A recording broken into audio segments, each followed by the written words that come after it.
I was always one to push boundaries. Ever since I was 12, I had a knack for testing my limits. When my mother said I could pack one cookie in my lunchbox, I would put two. Sometimes even three. If she would send me to the store to get a pack of cigarettes, I would always keep the change without making sure it was cool in advance. Needless to say, my lifestyle was reckless, but I was addicted. It was 7th grade when my troubled ways caught up to me. I was at a lunch table with my friends bragging about how badass I was, when my best friend Corey started to hate. I bet you're not badass enough to summon the litter man. All the kids at the lunch table began to ooh, and I told them to shut up, and then called them all sheep. I directed my attention towards Corey, and said not only will I summon the litter man, but when he shows up, I'll litter right in his goddamn face. I don't believe you, Corey smugly replied. Fine. After school, I'll prove it. The lunch bell then rang, and as we returned to class, Corey told me he couldn't wait. For those of you not familiar who the litter man is, it's an urban legend similar to that of Candyman or Bloody Mary. The only difference, instead of saying his name 3 times, all one had to do to summon the litter man was litter 3 times. Although at the time I was sure it was just an urban legend, I soon learned it was very real. It was 3:45 and school was over. Hoping everyone forgot, I casually made my way to the bus, where I was met with one of the biggest crowds I'd ever seen. Holy shit, I thought. No backing out now. Without words, I pulled a carton of milk from my backpack. I yelled Kobe, and then threw it on the ground. 1, Corey said. I then pulled a banana from my backpack, removed the peel, and again tossed it on the ground. 2, Corey continued to count. Lastly, I went to the trash can located across from the bus stop, and I dumped it all over the ground. I then told Corey I'm not afraid of nothing, and told him he can kiss my ass.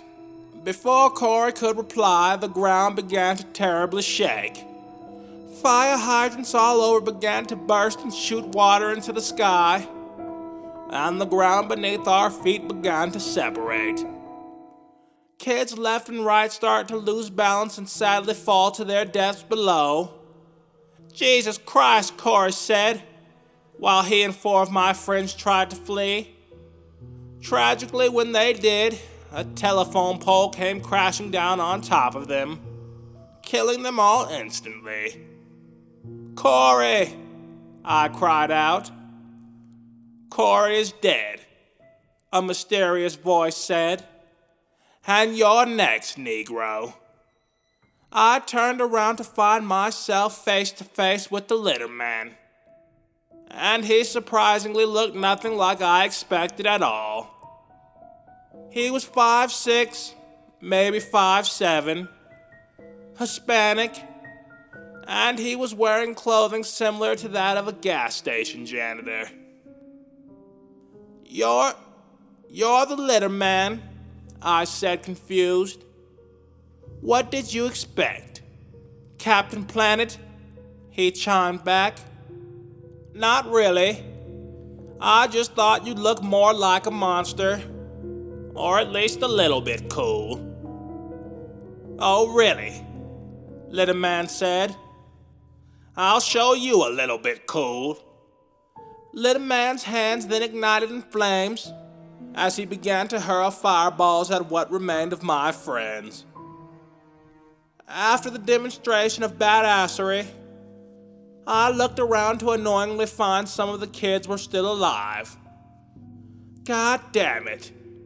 I guess there's no backing out. I pulled a half-empty bag of flaming hot Cheetos from my backpack, balled it up, and threw it in the little man's face. Holy shit, the remaining kids cried out. He really did it. He is a badass.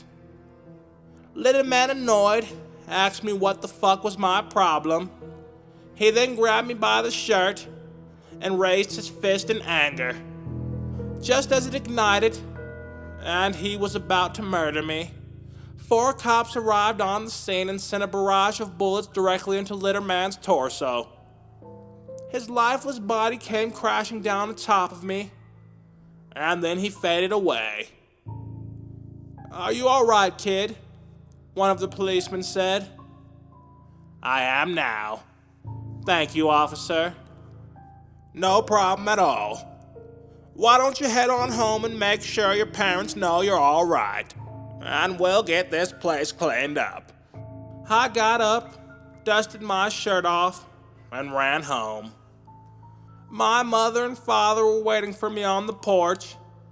They embraced me with a hug and made sure I was okay. They then took me to Chuck E. Cheese for unlimited games, and I had a great night. I haven't seen Little Man ever since that day. But then again, I haven't lit it since that day either. Please like, comment, and subscribe. And tune in next time to True Scary Stories.